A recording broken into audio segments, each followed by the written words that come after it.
upon all actors, the governments, both the national government and the county government, to see how we can get interventions, long-term and short-term interventions, so that food shortage will not be a thing in our county again. I have seen strategies, I have seen smart methodologies for agriculture when we were coming, when they are showcasing, but I just want to ask these people to take these strategies down to our people. I also urge the national government and the county government to hold a lot of forums, to do public participation, to do trainings for our people to learn these strategies. Because as it is now, ni kama hizi vitu ni mzuri sana, lakini sidhani zimefikia kwa wakulima wetu. Na tunaomba county government pamoja na national government na viongozi wetu wote, tushikane mikono ili mambo yote tumeona leo, tuhakikishe kwamba imefikia kwa wakulima wetu, ili tuweze kupambana na hili janga la njaa. That is my prayer today, that these strategies will not go to waste and they will not remain in the archives, they will not remain beautiful in the books, but will be practiced by our people because those who it is meant for. Thank you very much. I will not take much time. Asante I want sana. to welcome you again to Kajiado County. I want to say that we will walk this journey together. We will hold the government firm so that we can see that the promises that we made to the people of Kajiado County zimefika. On the things that Mheshimiwa Parashina talked about here, juzi pia mimi nilikuwa na huo mswada bungeni, tuliomba hiyo barabara ifunguliwe kwa kufanya biashara kati yetu na watu wengine. Tunaomba pia boda zetu zifunguliwe, and the tariffs now only favors Tanzanian businesses. Tunaomba ziangaliwe zikuwe fair, zifeve pia biashara za Wakenya. Na pia chakula mingi inatoka huko, wakati mwingine ina affect bei ya chakula za Wakenya wenzetu. Bei ya vitunguu, nyanya zinatoka nje. We pray that regulations are made so that our farmers hawafinyiliwi pia na chakula kutoka nje. Asanteni sana, Mungu awabariki. We will come back here and we thank you, Your Excellency. Thank you very much. Karibu Senator wetu. Bwana Yesu asifiwe. Enda suba loma saibogin.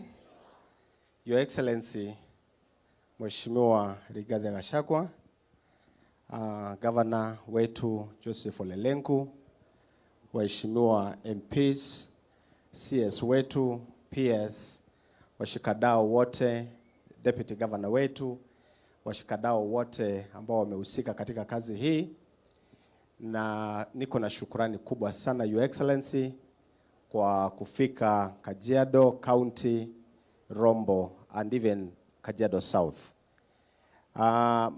Yangu yatakuwa machache sana Your Excellency. Maana tangu toke tu Nairobi, tulipotoka Nairobi Your Excellency, hakuja kuwa na mahali kwingine umepitia tu Kajiado mpaka hapa. Na ni mahali mrefu. Watu wameadhirika. Kiangazi imekiti mizizi kabisa. Ninakuomba kwa hii siku ambaye tunasherehekea na kutambua na kuona ya kwamba the World Food Day is celebrated in the entire world. Ninakuomba kumbuka Kajiado County kwamba tuko na shida kubwa. Najua ya kwamba serikali ya Kenya Kwanza iko na agenda nzuri sana katika Kenya hii kwa mambo ya agriculture, na najua kwamba ni pila moja ambayo tunajaribu kuangalia vile tutakavyoenda kuinua. Juzi muliweza ku launch mambo ya fertilizer. Na jana Saturday, Friday nilikuwa sehemu hii ya South. Na nimeenda mpaka nimepata kwamba fertilizer imefika hapa Loitoktok. Si ni kweli wapendwa? Tuko nayo hapa, wakulima hapa wameanza kuchukua hiyo fertilizer na ile 3,500. We really want to appreciate your government. The second thing I've seen the Kenya Kwanza government has operationalized ni maneno ya chakula kwa watu wetu. Kama vile County Commissioner amesema hapa. Nimeona mimi mwenyewe chakula through the special program na through also the program NDMA. Wamelete chakula Kajiado County isipokuwa ni kidogo. tunakuomba Your Excellency, hiyo chakula iweze kufika kwa wingi ili hawa watu wapate. Na ninaomba the provincial administration pamoja na watu wengine hao wote ambao the security waweze kugawa hiyo chakula vizuri, kwa sababu saa nyingine tunafikisha mahali ambayo tunahitaji watu wapate na wagawe vizuri kulingana na zile familia ambaye hawajiwezi kabisa. Asante sana. Ya mwisho, ngoja kidogo Your Excellency Governor. Ya mwisho tunapenda pia kuwaambia hawa watu wetu yale maneno ambaye serikali ya Kenya Kwanza tayari imefanya kwa katika ile nafasi za kazi juzi ambaye tumeweza kuwa nayo. Jamii hii ya Wamasai, Kajiado County, Narok, Samburu tayari imefaidika katika serikali yenu. Tunawashukuru sana. Juzi tulipata appointment ya Mheshimiwa Soipan Tuya kama CS, na tunawashukuru sana. Kwa niaba ya Kajiado County, huyo msichana wetu anatoka Narok na ni wetu. Nami nija redu isho yok nafasi mano tosi yok erishara sidai ori minister ya serikali ya county ya national. Tunawaambia asante sana. Fikisha huyo ujumbe kwa Mheshimiwa President wetu William Samoei Ruto. Juzi tu tukapata ya kwamba mliweza kumchagua pia mjumbe alikuwa hapa, Mheshimiwa Kato Olemetito, kuwa controller wa State House. Kwa niaba ya hawa watu ningependa kukushukuru na kushukuru Mheshimiwa William Samoei Ruto kwa kutufikiria na kusema ya kwamba hii sehemu pia inahitaji kuwa na mtu katika State House. Tunawashukuru sana so much. Hata juzi tena tukapata Kemboi, mmemweka mahali, mnaendelea tu kutupanga polepole. Na kushukuru sana, fikisha ujumbe huo. Najua kwamba Mungu akitujalia tutaendelea kupata watu wengi, na ninaamini ya kwamba tutafanya kazi pamoja. Kile iko ni kwamba hata sasa hivi tunaendelea katika vetting ya CSSS ambao juzi mliwalete. Na ninaomba tu nisema hivi, vetting si kitu mbaya.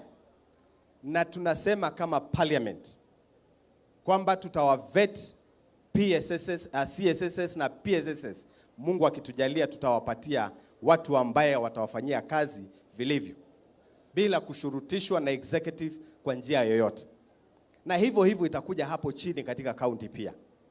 We will also vet, naomba MCS wetu waweze kuvet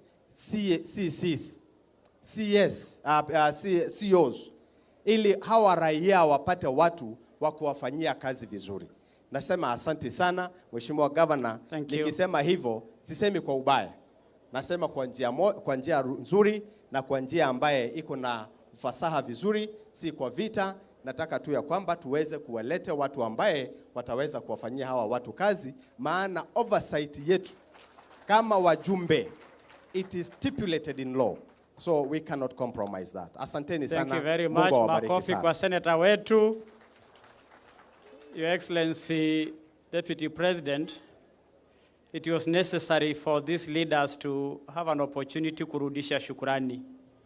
They all went through a grueling political battle, and since possibly this is their first times in forums like this, it was necessary to spend that little time, and thank you for your patience. I'll be very fast. Your Excellency, once more we are happy that this very important international day, the World Food Day, celebrated here in Kajiado. I want to thank the committee, the national committee that chose this venue. And I want to take this opportunity. Nataka ni muombe mwenye shamba hii. I want Your Excellency to appreciate the person who gave us this space. Wapi ule baba alitupatia nafasi? Korolo venye le shamba, Lazaro Lesunde. Family iliyotupatia hii nafasi inaitwa familia ya Sunde. Najua labda mzee ako huko ndani. Kwa niaba yako niruhusu nimshukuru. Nataka kumshukuru kwa kuturuhusu tuchukue nafasi kwa shamba yake bila kutulipisha tuweze kufanya hafla hii. As we mark this day, I also want to add my voice that we are at a critical time globally because of the problem occasioned by climate change, the recent ravages of COVID-19 pandemic that has caused severe food shortages across the globe, including Kenya. In Kajiado here, Your Excellency, we are dealing with food insecurity on two fronts. One, we have a problem of drought where many families are going through a difficult situation without food to fend for themselves, both in rural Kajiado and in urban Kajiado, where we have many families in informal settlements that are unable to fend for their families. But also, when you listen to the leader speaking here, you can hear the intonation that the direction they are going is also about livestock feeds. For we, the Man Nation, we give livestock priority, sometimes than our family. So we are having a two-pronged problem here. And Your Excellency, let me bring you to speed that not World Food Program, Food Agriculture Organization, FAO, of course with the support of many other partners, have been providing animal livestock pellets and also money transfer for some families. And I want to take this opportunity to thank them. I thank you, the UN family, for the support you continue to give. Your Excellency, this climate change is real. You have seen from Nairobi to here, except in small arable areas where irrigation is done, everywhere is dry. Despite the efforts of the national government, the county government, the many players, out of their families, necessitating an increase in food allocation to Kajiado, which is one of the top 10 most affected counties by this drought. And so, Your Excellency, I want to just bring that highlight that the people here know if they lose livestock, they have no future. And hence, as we work on this issue of food for people, we also work about the food for livestock. Number two, Your Excellency, allow me to bring you to speed. You have been weekly calling governors, sometimes the 29 counties, in other times only the 10 most affected counties. 12 days ago, you directed that we form county coordinating groups chaired by the governors at their counties together with the county commissioners, which will be cascaded down to the location where we have our chiefs and village administrators. I want to let you know that Kajiado, we have completed that process. We have completed that process, and that is the team that is now receiving food and coordinating food across the county. I want also to let you know that the mechanism of bringing everybody under one roof, the national government, the county government, the humanitarian agencies, is working very well here in Kajiado, Your Excellency. And so we already see we are on first names with these players here because we've been working together. We know one another very closely, thanks to that directive. That directive has brought order in the country because previously there used to be the national government there, the county government in other place, the players in other place. Now, because of that directive that we are serving the same people, we are now working as a family and working harmoniously, and that is something that is commendable. We congratulate you, and we want to say the food is being given out in a fair way. I want to add the voice that more help is needed for the sake of our partners, but I also want to congratulate the many people who have their stands here for the knowledge, for the information, and even for availing needed seeds or knowledge to these people. Kajiado County is an interesting county. Here in Rombo, there is a lot of water. In fact, it is the order that is the problem. It is the tapping of the water that is the problem. A few people have sat on water sources. We'll ask them to politely move to keep water sources for everybody and for the entire populace. But hardly 10 kilometers from here, you'll find a desert place for another 400 kilometers to Magadi. But up north, bordering Nairobi, we have another face of Kajiado. All these faces of Kajiado make Kajiado a unique county that requires a special consideration, a special look to make sure that things are flowing in a way that accommodates all those kinds of players. And so for Kajiado, we are happy because we become the second very high-profile guest we are hosting today. Just a week ago, Your Excellency, we hosted the Deputy Secretary General of the United Nations here in Kajiado, where she came to assess the drought situation, Madam Amina Jane Mohammed. And so we are happy that we continue to receive this kind of publicity and awareness, and ask other players to come in and support this situation. Finally, this conversation is not complete bila kuongea siasa kidogo. Hawa wananchi wengi wamekuja kusikia vile maneno inaendelea. Nataka kwanza kuwashukuru watu wa Kajiado kwa kunipatia nafasi ya kuwa gavana mara ya pili.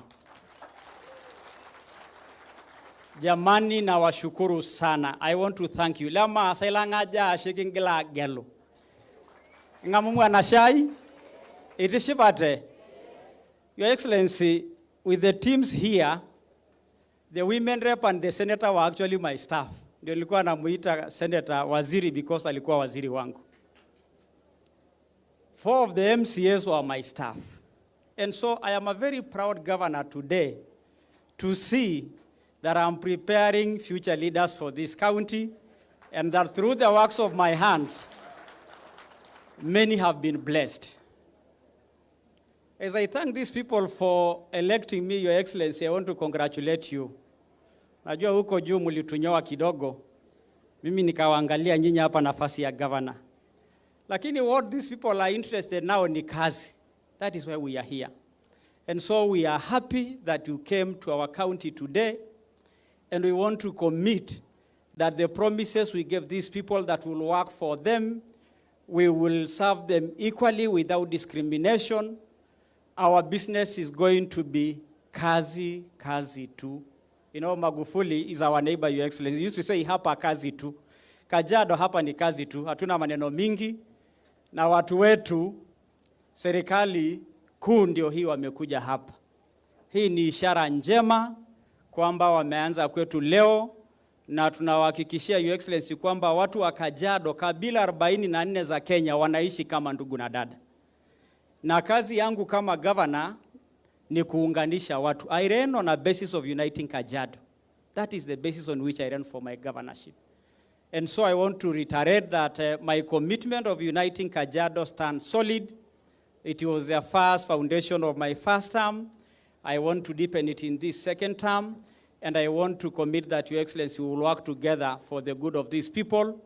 And I want to thank you for showing such goodwill to the Council of Governors, where you are the one coordinating on behalf of the national government. The Council of Governors is very, very happy that you are bringing all of us together.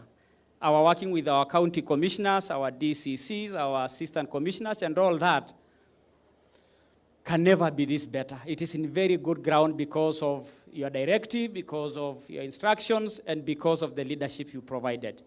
Na kwa hivyo wana Kajiado, leo tumeweka siasa chini kidogo kwa sababu kazi yetu ni kuhudumia nyinyi, na mimi naomba mchukue nafasi kupata mafunzo haya, na tuko na mipango pia za kudumu. Your Excellency, allow me to touch a bit on the long-term plans. While we are asking for relief food now and some support, it may be interesting for you to know that we are thinking about long-term as well. As a county, we pass a law, Water Rain Harvesting Authority Act, and we are setting an authority for the same. It is going to be mandatory in Kajiado in the future to make sure that any development plan approvals ziko na mpango ya kuchukua maji ya mvua. Na hiyo tunataka kila familia ikuwe na kashamba hapo karibu, ili kuhakikisha kwamba hata kwa maboma zetu tunatengeneza chakula. We pass a law on Agricultural Mechanization Act, kujaribu kuelekeza watu watumie njia za kisasa kufanya mambo kilimo. Tunajua vijana wetu wameachana na mambo ya kilimo kwa sababu inakaa chafu, haikai poa, inakaa ngumu, lakini kwa sababu ya hiyo mpango ya kupeleta teknolojia katika agriculture, tunataka kuomba vijana wetu wakuje ndani ya agriculture, kwa sababu agriculture ni biashara kubwa na ni biashara poa. Na kwa hivyo, Your Excellency, thank you for this moment. I want now to request your permission to ask our CS Kobia to come and introduce her colleague and invite you to address this gathering. Wapendwa, asanteni sana. Mmefurahi kuwa na naibu rais? Hebu mnionyeshe mmefurahi kuwa na naibu rais. Situmpigie makofi kwa kuja Loitoktok. Haya, karibu sana Mheshimiwa naibu rais. Thank you very much.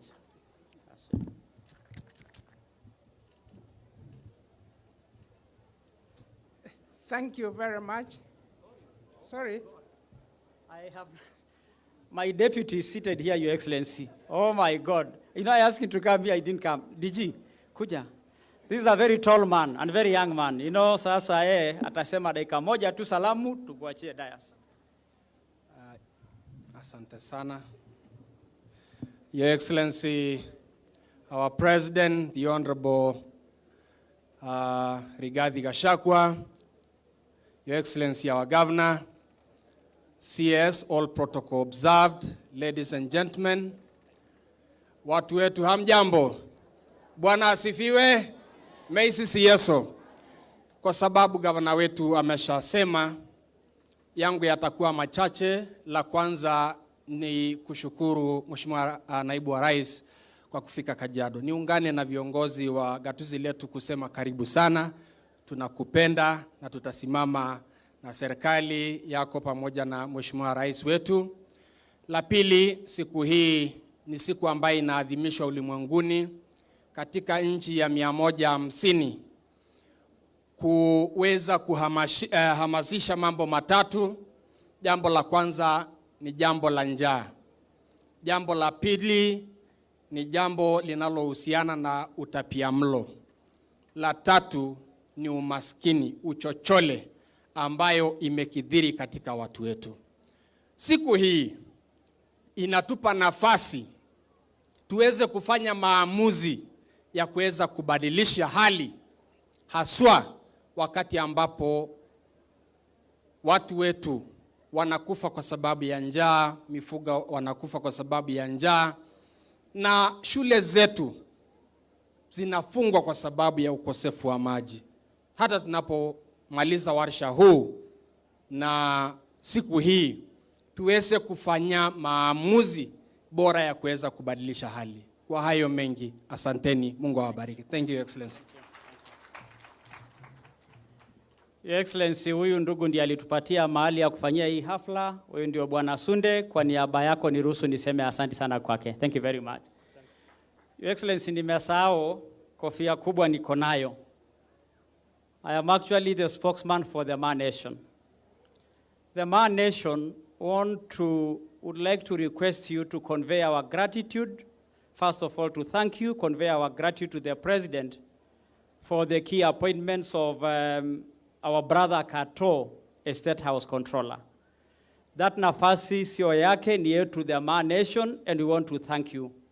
In fact, Your Excellency, tulitenga dume kubwa ya kuchinjwa. Jana timu yako ikasema mko na haraka. Sasa mwambie rais, Kajiado na the Maa Nation wako na dume wamewekea nyinyi kuchinja kwa sababu ya nafasi ya ndugu wetu Kato, na tumefurahia kama Maa Nation kupata nafasi hiyo. Of course, nafasi nyinyi hamjafurahi Kato kuwa State House Controller. So Your Excellency, we are very happy na hiyo nafasi ya Soipan. Na sasa kuna watu tumewatuma mlimani waombe Mungu kwa sababu ya PSS na CSS. Bado kuna chungu nzima ya nafasi tunaomba kwenu. Thank you very much. Thank you.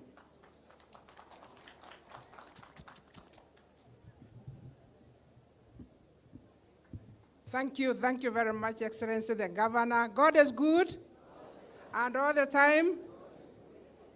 Your Excellency, Honorable Rigathi Gachagua, Deputy President of the Republic of Kenya, Excellency, Honorable Governor Joseph Renku, members of Parliament, the Senator, the CAS, all members of Parliament CAS here, representatives of UN family who are the main hosts of today.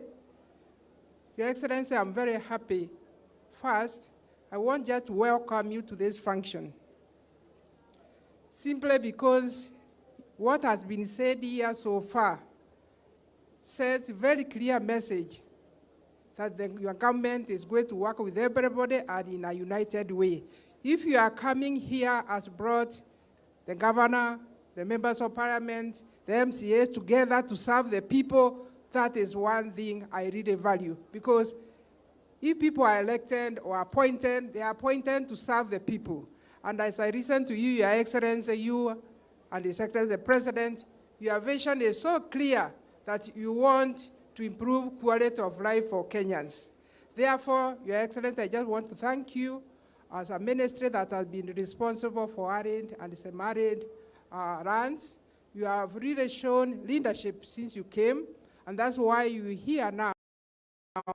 Because of the several meetings you have taken, food distribution is now more streamlined, resulting for people. That is what you had in mind, and I think, to me, that should continue. Your Excellency, today is a very important day. We are marking World Food Day with a very clear theme, leaving no one behind. But we cannot also forget, we are marking it against a background of severe drought. Your Excellency, today we are here to break it, and in the sense that this morning we started this program at 10. One of the programs we had is an education day where all these members went through the tent to see what are the new innovations that could make them produce food for this country. Your Excellency, you know there are many counties that are struggling, but this particular one, because of the way I've visited others, this is way ahead. You can see food because of irrigation-fed agriculture. And I saw you with the Secretary, the President, saying the way out is just to move towards irrigation-fed agriculture. Therefore, as we celebrate today, reflecting on the food security globally, we must also bring it to the ground in our nationals, because that's where it matters.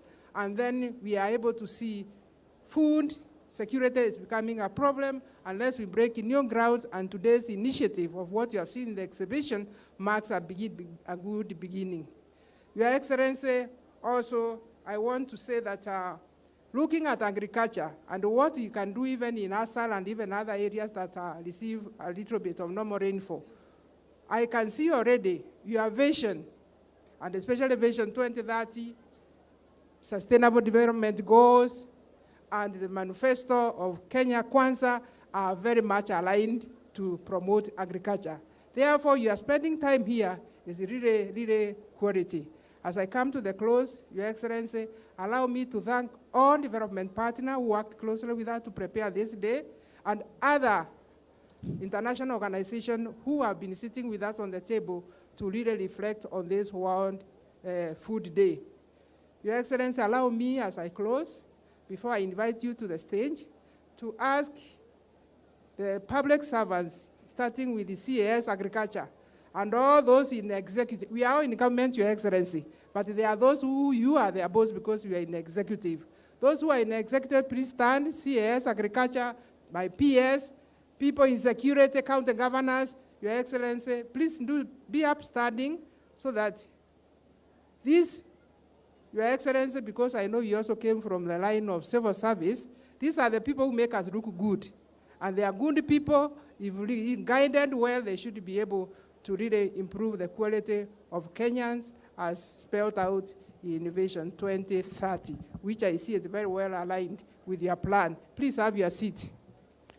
Let me ask all of us to be upstanding, because now it is my humble duty and an honor to invite His Excellency, the Deputy President, to speak to you, because I can see this is a big group. Your Excellency, I'm told this is one of the very early visits. Kwa hivyo wako na hamu sana kusikiliza wewe. Karibu sana, Your Excellency. Asanteni. Tafadhali kaeni chini. Cabinet Secretary wetu Margaret Kobia, Governor wetu wa Kajiado Joseph Olelenku, the FAO County Reps, Ambassador Kara, IFAD County Director,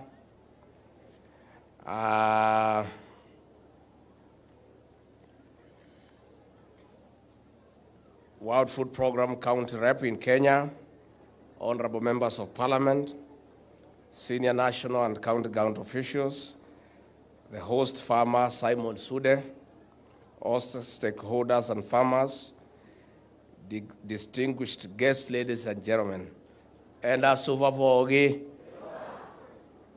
Mrs. Yesu, hamjambo, hamjambo tena, muliega ligi, asanteni sana.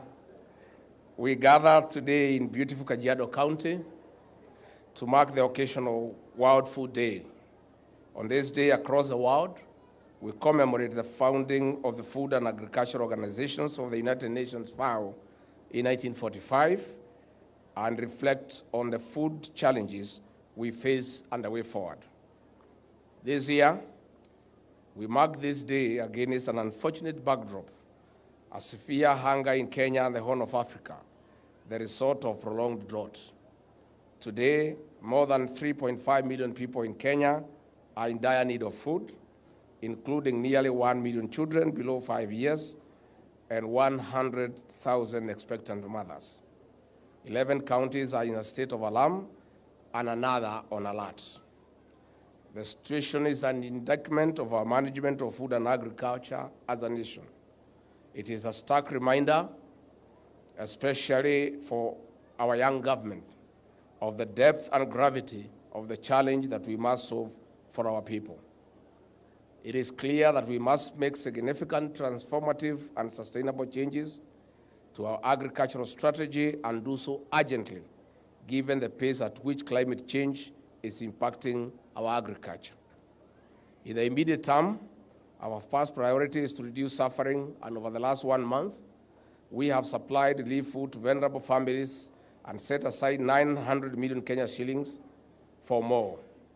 We project to distribute 90,000 bags of rice, 100,000 bags of beans, and 10,000 cartons of beef. Distinguished guests, ladies and gentlemen, I want to reflect on the centrality of agriculture, because that's how we view the sector: essential, vital, and central to everything we are and trying to become. This is why our administration has identified agriculture as a dominant pillar of our social and economic transformation. The centerpiece of our strategy is the same idea expressed in the theme of this year's World Food Day. We have developed the better production, better nutrition, a better environment, and a better life. Leave no one behind. Improving production is the centerpiece of our thinking and planning. We believe it is a path to reducing importation, developing a profitable and sustainable agricultural sector for every stakeholder, and achieving food sufficiency for our great nation. The only way forward is inclusive growth that lifts everyone in the value chain. To realize our ambition, we have to pursue various interventions and embrace new paradigms. We must move away from the reliance on rain-fed agriculture and diversify and begin to introduce drought-resistant varieties into our agriculture in addition to irrigation. Access to affordable inputs is an integral part of the changing equation of agricultural production. His Excellency the President has from the onset identified the provision of affordable and accessible inputs as a priority intervention. We have decided to begin with fertilizer as an immediate intervention because of its profound impact on productivity in the medium term and long term. Consequently, we have provided more than 3.5 billion shillings worth towards the fertilizer subsidy program. This will avail 1.4 million bags of 50 kg fertilizer to farmers during the ongoing short rain season at reasonable prices. Ladies and gentlemen, we believe Kenya can achieve and sustain food security for our people if we make the right strategic interventions. We are currently facing a staple food deficit, particularly maize, wheat, rice, and potatoes that demands urgent intervention. To address this, we have adopted an agricultural value chain approach to priority crops, livestock, and fisheries as outlined in the agricultural sector transformation and growth strategy. This is a decade-long process that will restructure the strategic food reserve to serve Kenyans who are at a high risk of hunger. This will contribute to building food resilience among 1.3 million households in arid and semi-arid lands through community-driven interventions in farming, livestock, and fishing. Ladies and gentlemen, climate change is the elephant in the room and on many farms across Kenya and the world. We have suffered a prolonged drought with 4 depressed rain seasons, and this will probably not be the last time. We must collectively adopt our agricultural production to withstand the capricious effects of climate change. In response, the government initiated and is supporting and promoting various adaptive programs. Under the crop insurance program, the government has committed 3 billion Kenya shillings to manage risks and losses among smallholder farmers and increase productivity. Today, the project has covered 1.3 million farmers in 37 counties, targeting maize, Irish potatoes, and green grams value chains. Further, the government is implementing the Kenya Climate Smart Agricultural Project in 24 counties, which include Kajiado County. The project's goals are to increase agricultural productivity and build resilience to climate change risks in targeted smallholder farming and pastoral communities. This project also focuses on upscaling climate-smart practices and puts emphasis on interventions that promote and facilitate adoption of increased yields and reduce greenhouse gas emissions per unit output. As we observe the World Food Day 2022, we are reminded of our individual roles in food security. I'm delighted to see the technologies, products, and services displayed here today, and I'm certain that if we get them in the right hands, they'll help reduce hunger and malnutrition. This day is also for learning, and I'm positive of the effects of this day will linger in Kajiado County for months to come. I congratulate the Food Agriculture Organization Kenya for winning the FAO Achievement Award 2022, a global recognition for excellence and impact. The award was won by Kirisia Community Forest Association, a FAO key stakeholder, in collaboration with Samburu County and the national government of the Kirisia Forest restoration efforts. Ladies and gentlemen, I take this opportunity to thank Governor Ole Lenku for hosting this event. I also thank the national and Kajiado organizing committees, FAO, and all other stakeholders who have committed their time and resources to the success of this event. Asanteni sana. Watu wa Kajiado tumefurahi sana kufika hapa na tumependezwa zaidi na yale tumeona tukizunguka of life of the Kenyan people. We want to say thank you. During this difficult time when we are facing starvation and famine, our development partners and international organizations have come through for us. We don't want to take it for granted. We want to say thank you. For our development partners and international organizations, I've got good news for you. The new President of the Republic of Kenya is seized of the situation where the work of development partners has theretofore been hindered by too much bureaucracy and red tape between ministries and departments, to a point of where the interventions our development partners seek to work with us are inhibited by bureaucracy and red tape. To address that concern, His Excellency the President of the Republic of Kenya has established a function in my office for coordination and liaison of our development partners and donor groups to ease the work of our friends. From one roof, we'll be able to coordinate seamless, efficient, and effective programs and interventions for the benefit of the Kenyan people. Shortly, I'll be inviting our development partners and international organizations for a conversation on how to look for long-term solutions to the effects of climate change. Because giving relief food is not sustainable. And from the way things are looking, the effects of climate change will be with us for a while. So it is prudent, we as government, to call upon everybody for an honest conversation, for continuous engagement with our development partners, so that our government, our county governments, our development partners and international organizations, together and collectively, we can sit down and agree on a roadmap on how to come up with long-term solutions to the effects of climate change with a view of attaining food security for our people to improve their lives. I therefore want to assure our development partners that the new government led by President William Ruto will make your work in this country very easy and enjoyable, because there will be continuous engagement on a daily basis. The President and I will be available to you, because that is the job we have been given by the people of Kenya, to be available to you, to have a continuous engagement, to have an open dialogue, to agree on the various interventions on what we can do to attain food security and improve the quality of life for our people. I therefore want to invite you to engage my office all the time, endlessly.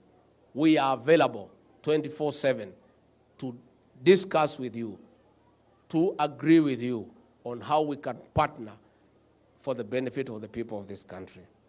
Ningetaka pia nieleze ya kwamba President William Ruto ameeleza kinaganaga, there will be no conflict between the national government and the county governments, because it is unnecessary. It is actually foolish to have a conflict between two levels of government. There is no gain for the Kenyan people when the national government and the county governments are in conflict. In fact, there is every gain for the Kenyan people when the national government and the county governments are working in tandem, they are working together for the benefit of the people. Wale wananchi wa Kajiado walichagua President William Ruto na mimi, ni wale walimchagua Governor Ole Lenku. Kwa hivyo sasa mabishano ni ya nini?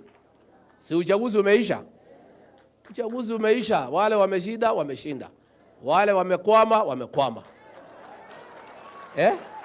Wale watu ya Azimio wamesimika. Sasa si tuendelee mbele? Si tusonge mbele? And I have told officers of the National Government Administration, I have very strict instructions from the President. As the one coordinating, in charge of the intergovernmental relations, the President has instructed me to look for harmony and coexistence and cooperation between the national government and the county governments for the benefit of the people of Kenya. And I called the county commissioners, and your county commissioner was there, and I gave them instructions to go and sit down with the governor and look for a working formula, because we are working for the same people. And that has started, and it is good for this country. Pia tumesema sisi William Ruto na mimi, si tumeshinda? Si tumenyoa hii watu? Iko maneno mengine? Si ni kufanya kazi? Sasa kama watu ya Kajiado walichagua huyu Ole Lenku, sisi naweza piga kelele? Si lazima tuheshimu wananchi? Yeah. So tumemwambia governor, nimemwambia governor kuja tufanye kazi na wewe. Kwa sababu wewe unahitaji serikali kuu na sisi tunahitaji serikali ya county. Na una serikali nyingine. Ile mzee akuzimia mlikuwa naye amezimia. Sasa uwezi fuata hiyo mzee, utapotea. Si utapotea? Si William Ruto ndio president? Si ndio nimekuja na Ole Lenku ndege moja? Kwa sababu serikali ni moja. There are no two governments, and the election is over. As we don't care, hata kama ulikuwa Azimio na umechaguliwa, wewe ndio gavana wetu.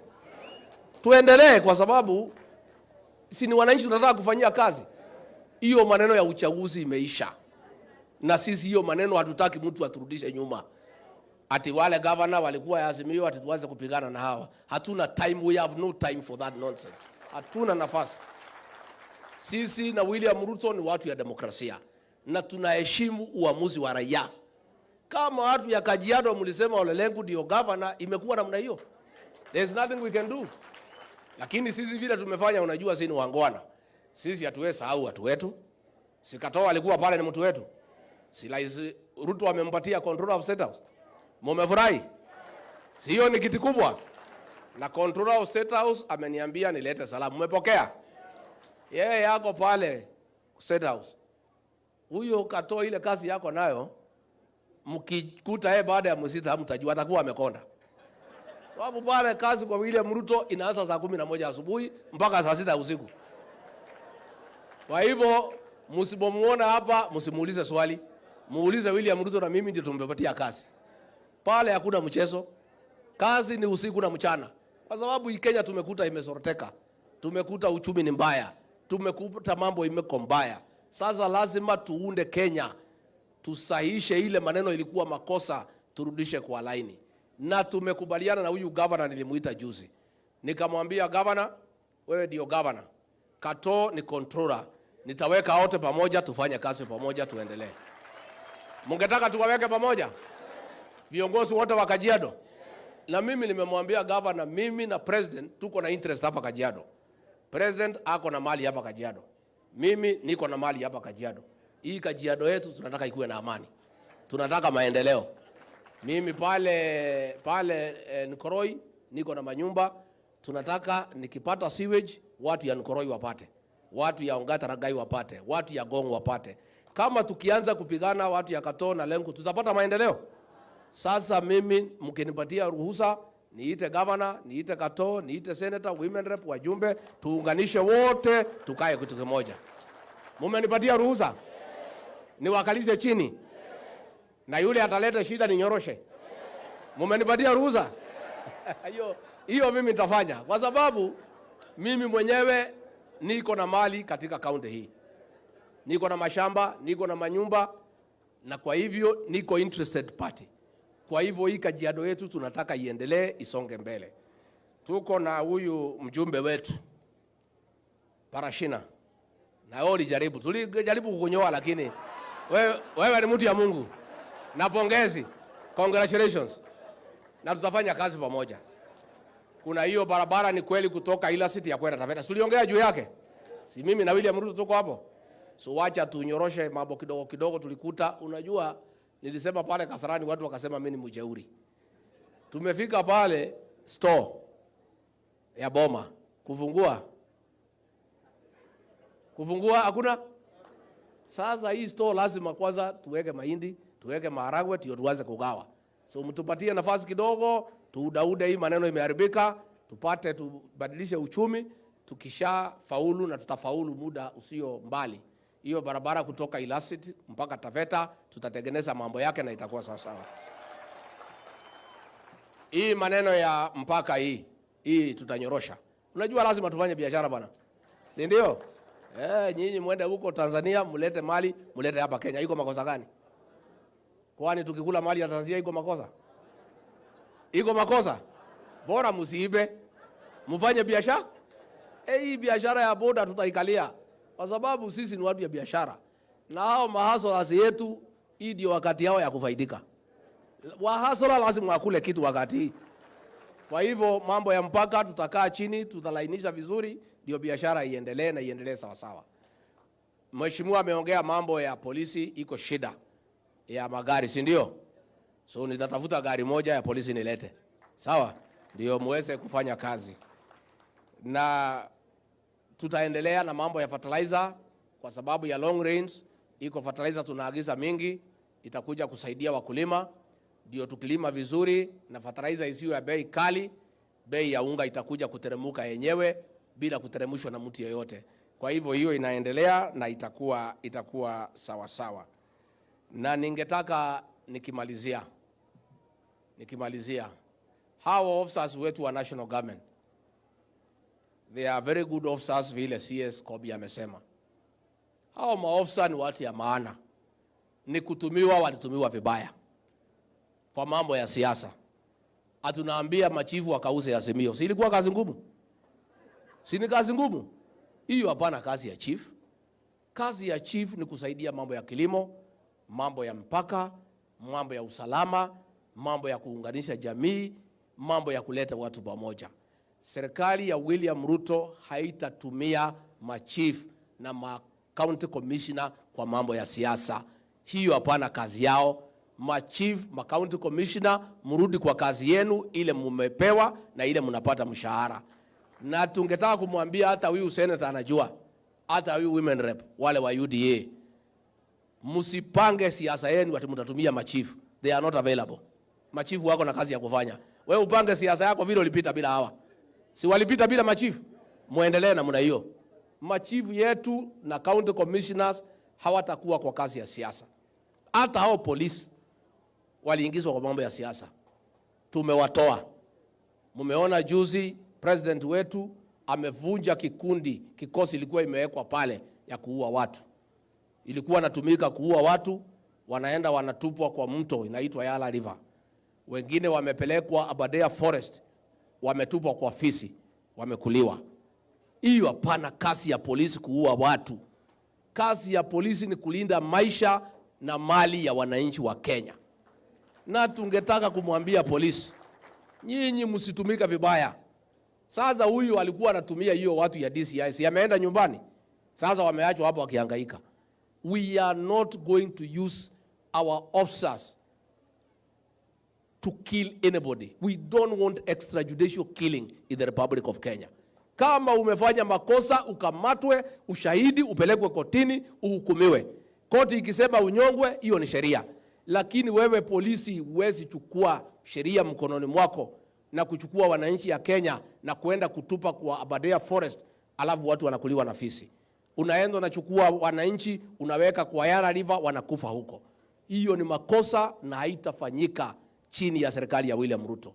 And we want to ask our police officers to align to the Constitution and the rule of law and the Police Act and the Constitution and do what is right and what is lawful. Hii maneno ya kufanya kinyume na sheria itakuletea shida. The president has made appointments. He has appointed a professional Inspector General of Police. He'll shortly be vetted by Parliament. The day before yesterday, he has appointed a professional DCI to transform and restore the dignity and the good name of the DCI that will not be misused to kill people, to arrest people who have not committed crimes, that will not be used to do politics. The president and I have made it clear, we shall manage our own politics. We don't need the police. We don't need DCI. We don't need KRA. We don't need any government agency to manage our politics. We shall manage the politics ourselves. In any case, tulishinda uchaguzi bila hiyo watu yote. Why do we need them? Hatuna haja na hiyo watu. Au wafanye kazi ile wamepewa. And therefore, I want to tell our public servants in the National Government Administration, your jobs are safe. We shall give you the working environment and dignify your work by not assigning you duties that do not belong to you. Just do your work, ile umepewa, ufuate sheria, upate mshahara yako, usomeshe watoto yako, siku yako ikifika ya kwenda retire uende pole pole bila kufuatwa na mtu yeyote. Kwa hivyo maofficers wetu, please just go back to the work you are doing. Our government has no intention to misuse. Hata ma-CSs wetu wale tumepea kazi, hatutatumia hao kwa kazi ya siasa na ma-PS, au wafanye kazi ya kutengeneza kilimo, ya kuboresha kilimo, ya kuleta usalama, ya kuunganishia watu stima, ya kupatia watu maji. Hiyo ndio kazi ya hawa. Hii kazi ya politics, mimi na William Ruto tutasukuma wafanye kazi ya serikali waendelee na kazi yao, so that our people can benefit and benefit for a long time. Kwa hivyo mimi sitaki nisidishe kutoka hapo. Nimefurahi sana sana sana, na tumefurahia sana watu wa Kajiado, and governor and all the leaders will talk. Let's work together for our people. It can only help our people, by the way. Si wananchi wameamua, na wananchi wameamua miaka ngapi? For these 5 years, wananchi wametuambia governor ni huyu, senator ni huyu, president ni huyu. Wewe utauliza swali ukiwa nani? Na raia ndio wenye kusema. Si raia ndio wenye kusema? And raia hapana wajinga. Wameenda wamechagua William Ruto president na Rigathi Gachagua kwa UDA. Wameenda wamechagua governor kwa ODM. Wameenda wamechagua senator kwa UDA. Wameenda wamechagua mbunge wa ODM. Raia hapana wajinga. Raia hapana wajinga. Na mtu anafikiria kuna wajinga Kenya, wajinga waliisha. Si nilikuja hapa mkaniambia mtachagua mbunge ya UDA? Si mmechagua mwingine? Si hiyo ni haki yenu? Because kuna maneno mnajua mimi siku wanajua. Lakini mnaitikia tu mnapiga makofi. Si ndio? Lakini nauliza wale viongozi walikuwa Azimio. Wewe governor uko na kazi ya kufanya. Wewe MP uko na kazi ya kufanya.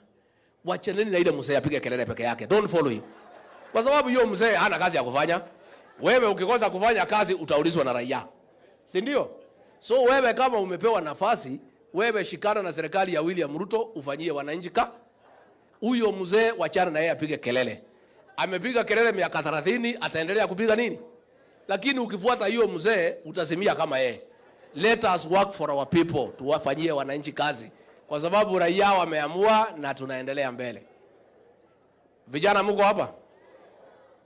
Simulisikia kuna wengine walinibadilisha jina kutoka Rigathi Gachagua. Wakaniita nini? Ile msichana alitafuta hiyo jina nimekuja na yeye. Ungetaka kumuona? Haya kuja hivi. Nimemtafuta. Huyo msichana huyu. Unajua our young people are very resourceful governor. They have a lot of creativity. This young girl aliniona kwa debate. Akaona mimi naongea mzuri. Nikiwa na Martha Karua, sininyorosha yeye siku ile. Siku ile ya usiku. Sininyorosha yeye. Sasa huyu msichana akaona jina yangu ni ngumu, Rigathi Gachagua. Akasema vijana watafute jina ambaye ni friendly kwa youth, si ndio?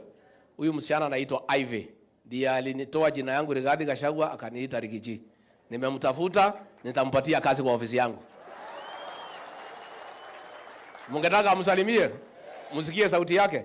Kuja salimia watu ya Kajiado. Thank you. Wacha tumie hii.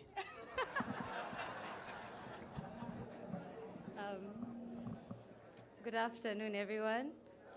All dignitaries observed, all protocol observed. I'd say hi to you. Thank you, Bwana Deputy, for the job. He offered me a job this morning, and he's very passionate about the youth taking up places in this government. He made a statement in the morning. He said, tutashinda hadi lini tukiambia vijana, vijana we are the leaders of tomorrow. Until when will we keep telling the youth, you're the leaders of tomorrow, yet they're not giving us spaces to take up opportunities in the government. So I assure you that he has protocols in place and things in place to make sure that we young people, we the youth, take up opportunities and take up places. So, and also you guys don't sit down and expect opportunities to come to you. Run after activities as the youth, because there's so much in this government for us to do. Thank you so much. Thank you so much. Si mnataka tuinue vijana? Tuinue vijana, wasiambiwe ni viongozi ya kesho. Vijana mjipange pia. Na msingojee kuna mtu atakuja kuchukua nyinyi nyumbani mchukue uongozi. Mpiganie vile huyu MP alipigania. You fight for it, you must fight for your space. As a young person, nobody will come to give you a position at home. You must come out and fight for the position. So our development partners, thank you very much. CS asanteni sana. I am very happy chakula sasa inasonga na tuendelee. We'll make sure nobody will go hungry in this country. Nobody will die out of lack of food. We'll continue with that program ya kutafuta chakula mpaka kila Mkenya apate, na progressive vile vile tumekubaliana. We'll sit with our development partners. We look for a lasting solution to the effects of the climate change, because what we are doing today, giving relief food, is not sustainable. We must come up with other interventions ambaye itakaa sawa sawa. Mungetaka nikirudi Nairobi nisalimie William Ruto? Nimemsalimie? Na Kato? Sasa gavana, kama mlikuwa mnataka kuchijia sisi ng'ombe, si iko malori? Tupatie ng'ombe twende nayo tutakula mbele. Si gavana amesema iko ng'ombe? Kama iko ng'ombe tutakulia mbele. Ama mtu alike tukuje tukulia hapa. Mungetaka rais akuje hapa South? Tumulete hapa South. So nitampatia salamu zenu na nitamwambia mungetaka akuje. Ako na kazi mingi sana pale. Kazi ikipungua tutakuja siku moja hapa kanisani, ibada ya shukurani, tukiongea na watu ya Kajiado South. And by the way, Kajiado South, you voted well for William Ruto. Asanteni sana. Nasema asante. I want to say thank you. Unajua pale William Ruto akipata, hata mimi nikapata tu hapo. So hata mimi kwa my own behalf nasema asante. At least mlinipatia kazi, ningekuwa mtu ya kuhangaika. At least hai niko na mshahara kidogo, niko na nafasi hapa na pale. Nasema asanteni sana. Thank you very much. May God bless you. Asanteni sana. Asante.